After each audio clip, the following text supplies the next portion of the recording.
பங்குச்சந்தையில் நடந்த சில விஷயங்களை விரைவாக பார்க்கலாம். முக்கியமான தகவல், நான் செபி ரெஜிஸ்டர்ட் அட்வைசர் கிடையாது. நம்ம சேனல்ல இருந்து எப்போதுமே ஸ்டாக் ரெக்கமெண்டேஷன்ஸ் கிடையாது. யூடியூப் சேனல் மட்டும் இல்லைங்க, மற்ற சோஷியல் மீடியா பிளாட்ஃபார்மான இன்ஸ்டாகிராம், வாட்ஸ்அப், டெலிகிராம்ல இருந்து கூட நாம ஸ்டாக் ரெக்கமெண்டேஷன்ஸ் வழங்குவதில்லை. மேலும் பணத்தை வாங்கிட்டு எந்த சேவையும் வழங்குவது இல்லை. பல போலியான குரூப் இயங்கிட்டு இருக்கு. தயவு செய்து ஜாகிரதையாக இருங்க.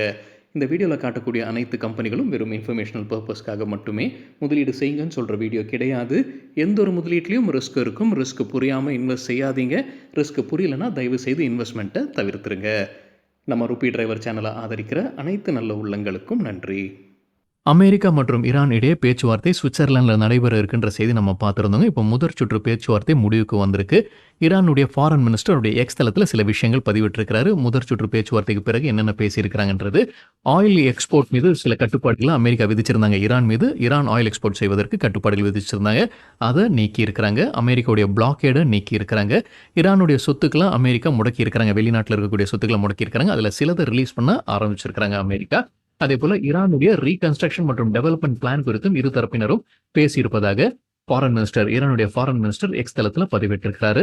தகவல் நமக்கு கிடைத்தது என்டிடிவி ப்ராஃபிட்ல இருந்து. ஆயில் விலை இன்னைக்கு கொஞ்சம் ஃபிளக்சுவேட் ஆயிருக்குங்க. திடீர்னு மேலே போனது, அதுக்கப்புறம் கீழே வந்தது. ஏன் மேலே போச்சு நம்ம வீக்கெண்ட்ல செய்தி பார்த்திருந்தோம், இல்லை இன்னைக்கு காலையில் வீடியோல செய்தி பார்த்திருந்தோம். அமெரிக்கா அதிபர் மறுபடியும் மிரட்டல் விட்டிருக்கிறாரு ஈரான் மீது. பேச்சுவார்த்தை சரியாக போகலன்னா மறுபடியும் தாக்குதல் நடத்தும். லெபனன்ல வந்து நீங்க ப்ராக்சி வார் நடத்திக்கிட்டு இருக்கீங்க, அதை நிறுத்தலைன்னா மறுபடியும் தாக்குதல் நடத்தும் அப்படின்னு அமெரிக்க அதிபர் மிரட்டல் விட்டிருந்தாரு. அவருடைய எக்ஸ் தளத்தில் அவருடைய சோஷியல் மீடியா பக்கத்தில் அது பதிவிட்டிருந்தாரு அமெரிக்க அதிபர். இதற்கு பதிலளிக்கும் வகையில் ஈரான் என்ன சொல்லியிருந்தாங்கன்னா, பேச்சுவார்த்தையில் கலந்து கொள்ள போறதில்லை, சுவிட்சர்லாண்டில் பேச்சுவார்த்தையில் கலந்து கொள்ள போறதில்லை அப்படின்ற மாதிரி ஈரான் முடிவு எடுத்திருக்கிறாங்கன்னு பத்திரிகையில் செய்தி வெளியானது. அப்போ ஆயில் விலை மேலே போக ஆரம்பிச்சது. ஒரு பேரலுக்கு $82 வரைக்கும் போச்சுங்க. அதுக்கப்புறம் அங்கிருந்து மறுபடியும் விழ ஆரம்பிச்சது. ஏன்னா பேச்சுவார்த்தை துவங்கியது, இரு தரப்பினரும் பேச ஆரம்பிச்சிருக்காங்க. ஸோ மறுபடியும் கீழே போனது. $78 வரைக்கும் போனது, மணிக்கும் $79 வரைக்கும் போனது பிரெண்ட் க்ரூடுடைய விலை. ஸோ இந்த தகவல் நமக்கு கிடைத்தது என்டிடிவி ப்ராஃபிட்லேருந்து. 60 நாட்கள் இருக்குங்க இந்த இரு தரப்பினரும் ஒரு பிளானை எட்டுவதற்கு. ஸோ இப்போதைக்கு சீஸ்ஃபயர் தான் இருந்துகிட்டு இருக்கிறாங்க. ஸோ 60 நாட்களுக்குள்ளார அவங்க ஒரு பிளானை எட்டுவாங்க அப்படின்ற எதிர்பார்ப்பு இருந்தது. ஸோ ஆயில் விலை ஃப்ளக்சுவேட் ஆச்சு. முதல்ல மேலே போச்சு, அதுக்கப்புறம் மறுபடியும் கீழே வந்தது. ஏஷியன் மார்க்கெட்ஸ் இன்னைக்கு மிக்ஸ்டாக இருந்தது. ஜப்பானுடைய நிக்கை மற்றும் சவுத் கொரியாவுடைய காஸ்பி கிரீனில் தான் இருந்தது. நம்ம காலையில் டைமில் பார்க்கும்போது 2% வரைக்கும் அவங்களுடைய இன்ட்ராடேல அதிகரித்தது. சைனாவுடைய ஹாங்சங் கீழே இருந்ததுங்க. 1.5% ரெட்ல ட்ரேட் ஆகிட்டு இருந்தது. நம்ம நிஃப்டி 50 ஓப்பனிங் ஸ்ட்ராங்காக தான் இருந்தது. 0.4% கிரீன்ல இருந்தது. இன்ட்ராடேல 0.6% அதிகரித்தது. இன்ட்ராடேன்னு சொல்லும்போது நம்ம காலையில் 11 மணி அளவில் பார்க்கும்போது 0.6% வரைக்கும் அதிகரித்தது நிஃப்டி 50. கேஎஸ்ஹெச் இன்டர்நேஷனல் குறித்து என்டிடிவி ப்ராஃபிட்லேருந்து கிடைத்த ஒரு தகவல், ப்ரீ ஐபிஓ லாக்இன் பீரியட் முடிவுக்கு வந்திருக்கு. அதாவது 6 மாதத்தில் இருந்த அந்த லாக்இன் முடிவுக்கு வந்திருக்கு. கிட்டத்தட்ட 10 லட்சம் equity ஷேர்ஸ், அதோடைய மதிப்பு இப்போ இருக்கக்கூடிய ஷேர் பிரைஸ் வைத்து பார்க்கும்போது கிட்டத்தட்ட 76 கோடி ரூபாய்க்கான ஷேர்ஸ் லாக்இன்ல இருந்து வெளியே வருது. அது அவங்களுடைய ஒட்டுமொத்த equity ஷேர்ஸ்ல 1%. ஸோ லாக்இன்ல இருந்து வெளியே வருதுன்னா கண்டிப்பா ட்ரேடிங்க்கு வரும்ன்ற அவசியம் கிடையாதுங்க. ஆனால் லாக்இன்ல இருக்கும்போது ட்ரேடிங்க்கு வராது அப்படின்றது உறுதியாக சொல்ல முடியும். ரிலையன்ஸ் இண்டஸ்ட்ரீஸுடைய ஏஜிஎம் வெள்ளிக்கிழமை நடந்துங்க, ஆனுவல் ஜெனரல் மீட்டிங். நம்ம அது குறித்து டீட்டெயிலாக வேற ஒரு வீடியோவில் தனியாகவே பேசியிருந்தோம் நேற்று. ஸோ அதற்கான ரியாக்ஷன் இன்னைக்கு மார்க்கெட்டில் இன்ட்ராடேல 3% அதிகரித்தது ரிலையன்ஸ் இண்டஸ்ட்ரீஸ். ஜியோடைய ஐபிஓ குறித்து சிலர் கேட்டிருந்தீங்க, ஏதாவது shareholders, Reliance Industries share ஹோல்டர்ஸ்க்கு ஏதாவது பயன் இருக்கு அப்படின்றது. பெருசாக பயன் எதுவும் இருக்கிற மாதிரி தெரியலைங்க. ஆனால் ஜியோ ஐபிஓல ரிசர்வேஷன் கொடுக்குறாங்க ரிலையன்ஸ் இண்டஸ்ட்ரீஸுடைய ஷேர் ஹோல்டர்ஸ். நம்ம அப்ளை பண்ணும்போது நம்ம ரீட்டைல் ஷேர் ஹோல்டர்ஸாகவும் அப்ளை பண்ணலாம், அப்புறம் ரிலையன்ஸ் இண்டஸ்ட்ரீஸுடைய ஷேர் ஹோல்டர்ஸாகவும் நம்ம அப்ளை பண்ண முடியும். ஸோ அது தனி கோட்டா, தனி ரிசர்வேஷன் வருது. ஆனால் எவ்வளவு சதவீதம் அப்படின்றது என்ன சொல்லி அவங்களுடைய டிராஃப்ட் ட்ரேடிங் ப்ராஸ்பெக்டஸ் நான் செக் பண்ணும்போது அது இருக்கு. ஆனால் எவ்வளவு சதவீதம் அப்படின்றது அவங்க கொடுக்கல ஜியோ. ஜெஃப்ரிஸ் இப்போ பை ரேட்டிங் கொடுக்குறாங்க ரிலையன்ஸ் இண்டஸ்ட்ரீஸ்க்கு. எதிர்பார்க்குற டார்கெட் 1675. தற்போதைய லெவலில் இருந்து 28% அதிகரிப்பதற்கான வாய்ப்பு இருக்குன்னு கருதுறாங்க ஜெஃப்ரிஸ். நொமுரா பை ரேட்டிங் கொடுக்குறாங்க. எதிர்பார்க்குற டார்கெட் 1640. அவங்களுடைய ரிப்போர்ட்டில் அவங்க சொல்லியிருப்பது ஏஐ தான் ரிலையன்ஸ் இண்டஸ்ட்ரீஸோடைய ஒரு முக்கியமான பிஸ்னஸாக இருக்கக்கூடும் அவங்க கருதுறாங்க. சிஎல்எஸ்ஏ தொடர்ந்து அவுட் பர்ஃபார்ம் ரேட்டிங். எதிர்பார்க்குற டார்கெட் 1800 ரூபாய். ப்ளூ கிளவுட் சாஃப்டெக் சொல்யூஷன்ஸ் இன்னைக்கு இன்ட்ராடேல நல்லா பர்ஃபார்ம் பண்ணியிருக்காங்க. 17% அதிகரித்தது. கம்பெனி தரப்பு ஒரு அப்டேட் இருக்கு. ஆர்டிஃபிஷியல் இன்டெலிஜென்ஸ் டெக்னாலஜியில் அவங்க வர இருக்கிறாங்க. அதற்காக ஒரு பார்ட்னர்ஷிப் அமைக்கிறாங்க. யாருடன் அவங்க சொல்லியிருப்பது, ஸ்பேஸ் எக்ஸ் இன்டர்நேஷனல் லிமிடெடுடன் அமைப்பதாக சொல்லியிருக்கிறாங்க. பேர் கேட்ட மாதிரி இருந்திருக்குங்க ஸ்பேஸ் எக்ஸ் அப்படின்னு. ஸோ எலான் மஸ்குடைய கம்பெனின்ற ஒரு கேள்வி இருக்கு. அவங்களுடைய ப்ரெஸ் ரிலீஸில் அது எதுவும் அவங்க தெளிவுபடுத்தல. தேடி பார்க்கும்போது அது எலான் மஸ்குடைய கம்பெனி இல்லைன்னு என்னுடைய புரிதலுங்க. ஸ்பேஸ் எக்ஸ் இன்டர்நேஷனல்ன்றது ஒரு மலேசியன் கம்பெனின்னு நினைக்கிறேன். இவங்களுக்கும் எலான் மஸ்குக்கும் சம்பந்தம் இல்லைன்றது என்னுடைய புரிதல். அது இன்னொரு முறை சரிபார்க்க வேண்டும். இந்த செய்திக்கு பிறகு ப்ளூ கிளவுட் சாஃப்டெக் சொல்யூஷன்ஸ் இன்ட்ராடேல 17% அதிகரித்தது. பிசிஎல் இண்டஸ்ட்ரீஸ் இன்னைக்கு இன்ட்ராடேல 4% விழுந்தது. கம்பெனி தரப்புல ஒரு அப்டேட் இருக்கு. பத்திண்டா டிஸ்டிலரியில தீ விபத்து ஏற்பட்டிருக்கு. நல்ல வேளை யாருக்கு எந்த காயமும் ஏற்படலன்ற தகவல் பிசிஎல் இண்டஸ்ட்ரீஸ் சொல்லியிருக்கிறாங்க. இவ்வளவு இம்பாக்ட் அப்படின்றது அவங்க மதிப்பிடப்பட்டு வருவதாக சொல்லியிருக்கிறாங்க பிசிஎல் இண்டஸ்ட்ரீஸ். லாய்ட்ஸ் என்டர்பிரைசஸ் இன்ட்ராடேல 4% அதிகரித்தது. கம்பெனி தரப்புல ஒரு அப்டேட் இருக்கு. ஸ்டீல் இன்ஃப்ரா சொல்யூஷன்ஸ்ல கிட்டத்தட்ட 18% ஸ்டேக் வாங்குறாங்க. 1073 கோடி ரூபாய்க்கு. ஆயில் மார்க்கெட்டிங் கம்பெனிஸ்க்கு புரோக்கிங் கம்பெனிஸ் என்ன ரேட்டிங் டார்கெட் கொடுக்குறாங்க? கோட்டெக் அப்கிரேட் பண்ணியிருக்காங்க ரேட்டிங்கை 3 நிறுவனங்களுக்கும், பிபிசிஎல், ஹெச்பிசிஎல் மற்றும் ஐஓசிஎலுக்கு அவங்க செல்லிருந்து ரெடியூஸ் ஆக அப்கிரேட் பண்ணியிருக்கிறாங்க. டார்கெட் ப்ரைஸும் உயர்த்தி இருக்கிறாங்க. பிபிசிஎலுக்கு அவங்க கொடுத்துருக்கிற டார்கெட் 320, முன்ன சொன்னது 245, இப்போ 310 பக்கத்தில் ட்ரேட் ஆகிட்டு இருக்கு பிபிசிஎல். ஹெச்பிசிஎலுக்கு அவங்க கொடுத்துருக்கிற டார்கெட் 400, முன்ன சொல்லியிருந்தது 275, இப்போ 393 பக்கத்தில் ட்ரேட் ஆகிட்டு இருக்கு ஹெச்பிசிஎல். ஐஓசிஎலுக்கு அவங்க கொடுத்துருக்கிற டார்கெட் 150, முன்ன சொல்லியிருந்தது 120, இப்போ 144 பக்கத்தில் ட்ரேட் ஆகிட்டு இருக்கு ஐஓசிஎல். மிஸ்ஸஸ் பெக்டர் ஃபுட்ஸ் இன்னைக்கு இன்ட்ராடேல வீழ்ச்சியை பார்த்ததுன்னு நினைக்கிறாங்க. ரெட்ல இருந்ததுன்னு நினைக்கிறாங்க. என்டிடிவி ப்ராஃபிட்ல ஒரு தகவல் கொடுத்துருக்காங்க. சென்ட்ரல் கன்சியூமர் ப்ரொடெக்ஷன் அத்தாரிட்டி அபராதம் விதிச்சிருக்காங்க மிஸ்ஸஸ் பெக்டர் ஃபுட்ஸ் மீது.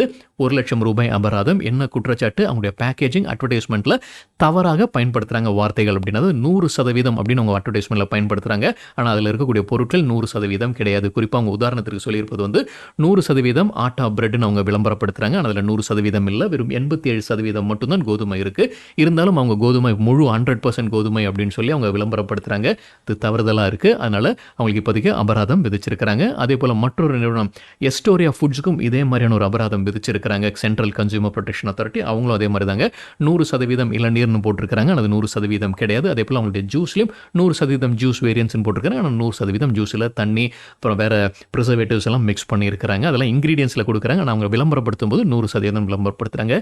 தவறுதலாக இருக்குது. அதனால் அபராதம் விதிச்சிருக்கிறாங்க சென்ட்ரல் கன்சியூமர் ப்ரொடெக்ஷன் அத்தாரிட்டி என்ற தகவல் என்டிடிவி ப்ராஃபிட்ல கொடுத்திருக்காங்க. ஆம்பர் என்டர்பிரைசஸ்க்கு புரோக்கிங் கம்பெனிஸ் என்ன ரேட்டிங் டார்கெட் கொடுக்குறாங்க? அண்மையில் நம்ம செய்தி பார்த்ததுங்க ஓப்போவுடன் ஒரு பார்ட்னர்ஷிப்பில் வராங்க அப்படின்னு. ஸோ இப்போ புரோக்கிங் கம்பெனிஸ் என்ன ரேட்டிங் டார்கெட் ஆம்பர் என்டர்பிரைசஸ் கொடுத்துருக்காங்க. கோட்டக் இன்ஸ்டிடியூஷனல் ஈக்விட்டிஸ் தொடர்ந்து பை ரேட்டிங் டார்கெட் ப்ரைஸை உயர்த்தி இருக்கிறாங்க. முன்ன சொன்னது 8150, புது டார்கெட் 8710 ரூபாய். இப்போ 7900 பக்கத்தில் ட்ரேட் ஆகிட்டு இருக்கு ஆம்பர் என்டர்பிரைசஸ். சிஎல்எஸ்ஏ தொடர்ந்து அவுட் பர்ஃபார்ம் ரேட்டிங், எதிர்பார்க்குற டார்கெட் 8100 ரூபாய். ஜேபி மார்கன் தொடர்ந்து நியூட்ரல் ரேட்டிங், எதிர்பார்க்குற டார்கெட் 7650 ரூபாய். இந்தியாவுடைய மர்ச்சன்டைஸ் எக்ஸ்போர்ட்ஸ் அதிகரிச்சிருக்குன்னு அமைச்சர் தெரிவிச்சிருக்கிறாரு. Commerce and industry minister Piyush Goyal தெரிவிச்சிருக்கிறாரு. இது ஏப்ரல், மே, ஜூன், அதாவது இந்த நிதியாண்டுடைய ஏப்ரல், மே, ஜூன் 14 வரைக்கும் பார்க்கும்போது இந்தியா ஏற்றுமதி செய்திருக்கக்கூடிய மர்ச்சன்டைஸுடைய மதிப்பு 15% அதிகரிச்சிருக்குன்னு அமைச்சர் தெரிவிச்சிருக்கிறாரு. அதிகாரப்பூர்வ டேட்டா ஜூலை 15ஆம் தேதி தான் வெளியாகுங்க. அது ஜூன் மாதத்திற்கானதும் சேர்த்து ஜூலை மாதத்தில் தான் வெளியாகும். ஸோ இப்போதைக்கு ஏப்ரல், மே, ஜூன் 14 வரைக்கும் பார்க்கும்போது இந்தியாவுடைய மர்ச்சன்டைஸ் எக்ஸ்போர்ட்ஸ் 15% அதிகரிச்சிருக்குன்னு Piyush Goyal commerce and industry minister தெரிவிச்சிருக்கிறாரு. தகவல் நம்ம கிடைத்தது என்டிடிவியிலிருந்து. ஆவாஸ் ஃபினான்ஷியல்ஸ் இன்னைக்கு இன்ட்ராடேல வீழ்ச்சியை பார்த்துருக்கீங்க. 8% விழுந்தது. மணி கண்ட்ரோல் ஒரு தகவல் கொடுத்துருக்காங்க. அவங்க சில லோன்ஸுடைய கிளாசிஃபிகேஷன்ஸை தவறாக பண்ணியிருக்கிறாங்கன்ற குற்றச்சாட்டு வேணன்ட்டே பண்ணியிருக்கிறாங்களா அப்படின்ற ஒரு குற்றச்சாட்டு இருக்குங்க. என்ஹெச்பி நேஷனல் ஹவுசிங் பேங்க் அவங்களுடைய சோதனை நடத்தியிருக்கிறாங்க, ஆடிட் நடத்தியிருக்கிறாங்க. அதில் சில லோன்ஸ் தவறாக கிளாசிஃபிகேஷன் பண்ணியிருக்கிறாங்க. அது தவறாக கிளாசிஃபிகேஷன் பண்ணிட்டு அவங்க அதில் மானியம் வாங்கியிருக்கிறாங்க. என்ஹெச்பி கிட்டேருந்து, நேஷனல் ஹவுசிங் பேங்க் கிட்டேருந்து மானியம் வாங்கியிருக்கிறாங்க. ஸோ அந்த ஆடிட் போய்கிட்டு இருக்குன்ற ஒரு செய்தி மணி கண்ட்ரோலில் கொடுத்துருக்காங்க. கிட்டத்தட்ட 400 500 கோடி ரூபாய் லோன்ஸ் அவங்க தவறாக கிளாசிஃபை பண்ணியிருக்கிறாங்க அப்படின்றதன் குற்றச்சாட்டு.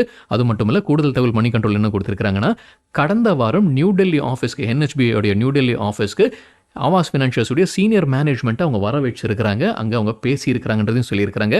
கம்பெனி இது ஒரு டிஸ்க்ளோஷராக சொன்ன மாதிரி தெரியலிங்க. ஆனால் இப்போ மணி கண்ட்ரோலில் சொல்லியிருப்பது அந்த சீனியர் மேனேஜ்மெண்ட் அங்கே போய் பேசியிருக்கிறாங்க, என்ஹெச்பி ஆஃபீஸ்க்கு போயிருக்கிறாங்க அப்படின்றதான். அது மட்டும் இல்லாமல் 2 ரெசிக்னேஷன்ஸும் நடந்திருக்கு. ஒன்று, சீஃப் ஃபினான்ஷியல் ஆஃபீஸர் ராஜினாமா செய்திருக்கிறாரு, சீஃப் ரிஸ்க் ஆஃபீஸர் ராஜினாமா செய்திருக்கிறாரு ஆவாஸ் ஃபினான்ஷியல்ஸில். ஸோ இன்னைக்கு இன்ட்ராடேல 8% விழுந்தது. கம்பெனி மணி கண்ட்ரோலுக்கு ஒரு கிளாரிஃபிகேஷன் கொடுத்துருக்காங்க. இது எப்போவுமே வழக்கமாக நடக்கக்கூடிய ஆடிட் தான் என்ஹெச்பி நடத்துகிறாங்க. என்ஹெச்பி தான் நேஷனல் ஹவுசிங் பேங்க், அது எப்போவுமே நடத்துகிறாங்க. அதே மாதிரி இப்போவும் நடந்துகிட்டு இருக்கு. ஆனால் அந்த ஆடிட் முடிவுக்கு வரலைன்னு அவங்க சொல்லியிருக்கிறாங்க. ஆவாஸ் ஃபினான்ஷியல்ஸ் தரப்புலேருந்து தகவல் நமக்கு கிடைத்தது மணி கண்ட்ரோல்லேருந்து. டீப் இண்டஸ்ட்ரீஸ் இன்னைக்கு இன்ட்ராடேல 3% அதிகரித்தது. மணி கண்ட்ரோல்லேருந்து கிடைத்த ஒரு தகவல். ஓஎன்ஜிசி கிட்ட உங்களுக்கு ஒரு கான்ட்ராக்ட் கிடைச்சிருக்கு. அதோடைய மதிப்பு கிட்டத்தட்ட 84 கோடி ரூபாய். இபேக் டியூரபிள் கலக்கி இருக்கிறாங்க. இன்ட்ராடேல 9% அதிகரித்தது. இன்ட்ராடேன்னு சொல்லும்போது நம்ம 11 மணி அளவுல எடுக்கப்பட்ட டேட்டாங்க. சிஎன்பிசி டிவி 18ல என்ன அப்டேட் குடுத்திருக்காங்கன்னா, நம்ம காலையில வீடியோல செய்தி பார்த்திருந்தோங்க. வோல்டாஸ் ஏசி சேல்ஸ்ல ஒரு மைல்கல்லை எட்டியிருக்காங்க. 1 மில்லியன் ஏசி சேல்ஸ ரெக்கார்ட் டைம்ல எட்டியிருப்பதாக சொல்லியிருந்தாங்க. நடப்பு நிதியாண்டு 2027க்கானது. அது இபேக் டியூரபிளுக்கு பாசிட்டிவா பார்க்கப்படுதுன்னு சிஎன்பிசி டிவி 18ல சொல்லியிருக்காங்க. ஸோ வோல்டாஸ் அவங்களுடைய ஒரு கஸ்டமரா இருக்கலாம்னு நினைக்கிறாங்க. சரி பார்க்க வேண்டும். ஸோ அது பாசிட்டிவா பார்க்கப்படுது இபேக் டியூரபிளுக்குன்னு சிஎன்பிசி டிவி 18 சொல்லியிருக்காங்க. இன்ட்ராடேல 9% அதிகரித்தது. விக்ரம் சோலார் இன்ட்ராடேல 2% விழுந்தது. காலையில வீடியோல இல்ல வீக்கெண்ட் வீடியோல நம்ம ஒரு செய்தி பார்த்திருந்தோங்க. இசித்வா ஸ்டீல்ஸ் விக்ரம் சோலார் மீது வழக்கு பதிவு செய்திருக்காங்க. கார்ப்பரேட் இன்சால்வென்சி வழக்கு NCLTல நேஷனல் கம்பெனி லா ட்ரிபியூனல்ல அதை அவங்க விசாரணைக்கு எடுத்துக்கிட்டு இருக்காங்க. NCLT கிட்டத்தட்ட 9 கோடி ரூபாய் விக்ரம் சோலார் அவங்களுக்கு பாக்கி வைத்திருக்காங்க. கொடுக்க வேண்டியது இருக்கு இசித்வா ஸ்டீலுக்கு. அது 2019ஆம் ஆண்டு முதல் அது பாக்கி வைத்திருக்காங்க. ஸோ அதை எதிர்த்து தான் அவங்க வழக்கு தொடர்ந்து இருக்காங்க. கார்ப்பரேட் இன்சால்வென்சி வழக்கு அது NCLT விசாரணைக்கு எடுத்துக்கிட்டு இருக்காங்கன்ற செய்தி நம்ம பார்த்திருந்தோம். அதோட ரியாக்ஷனா இருந்திருக்கலாம். இன்ட்ராடேல 2% விழுந்தது Vikram solar. Garden reach ship builders மற்றும் சென்னை பெட்ரோலியம் கார்ப்பரேஷன் நல்லா பர்ஃபார்ம் பண்ணியிருக்காங்க. நம்ம காலையில் வீடியோவில் செய்தி பார்த்துருந்தோம். உங்களுக்கு நவரத்ன அந்தஸ்து வழங்கப்பட்டிருக்குன்னு அதோடைய ரியாக்ஷனாக இருந்திருக்கலாம்.